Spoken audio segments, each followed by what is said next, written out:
বন্ধুরা ভালো আছেন? যারা নাকি আলু গাছ না দেখছেন কখনো, দেখেন আলু গাছ কীভাবে রোপণ করে। নিচে আপনার খ্যার দিয়ে দিচ্ছে আর সাইড দিয়ে আলু গাছ, আর সাইডে দেখা যায় বটবটি গাছ বুনছে, লম্বা লম্বা করে বটবটি গাছ, প্রচুর পরিমাণে আলু গাছ। সাইডে নদী, সুন্দর নদী, হাঁসগুলি পানিতে খলবল খলবল করতেছে, দেখার মতন পরিবেশ, সুন্দর পরিবেশ। আমিও আছি শাকসবজির ভিডিও নিয়ে, যেখানেই শাকসবজি দেখে আমাকে ভিডিও করতে খুবই ভালো লাগে, আপনাদেরকে দেখাই। তো দেখেন এখানে আবার দেখা যাচ্ছে যে মূলা, প্রচুর পরিমাণ মূলা বুনছে, অনেক মূলা কেউ খাচ্ছে না, বাজারে মূলার রেট খুবই কম, এর জন্য মূলাগুলি এখানেই রয়েছে। দেখেন কি সুন্দর মূলা গাছ, মূলা হয়ে রয়েছে, সাদা মূলা, অনেক মূলা হয়েছে।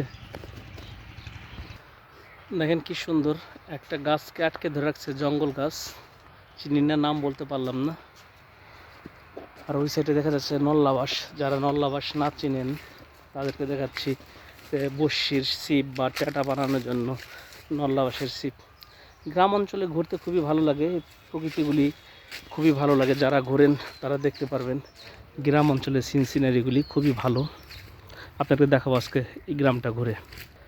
দেখেন নদীর পার ঘেঁষে কত সুন্দর হাঁসগুলি পানিতে কি সুন্দর খেলতেছে, খুব আনন্দ করতেছে হাঁসগুলি, অনেক সুন্দর গ্রাম। আমিও আছি এই নদীর পার ঘেঁষে যাবো আপনাদেরকে দেখাতে দেখাতে, খুব ভালো লাগে এগুলি দেখতে। আপনাদের কীরকম লাগে জানি না, কমেন্টের মাধ্যমে জানাবেন, আমাকে উৎসাহ পাবো ভিডিও করার জন্য।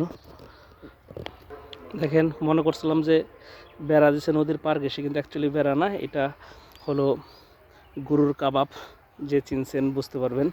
আর এটা হলো নদীর পার ঘেঁষে যে নটকনা গাছ, নটকন বলে, এটা নটকনের মতনই আর কি, ওই যে ছোটোবেলা কুসুরের মতন খায় মানুষজন, ওই গাছগুলি খুবই ভালো লাগে।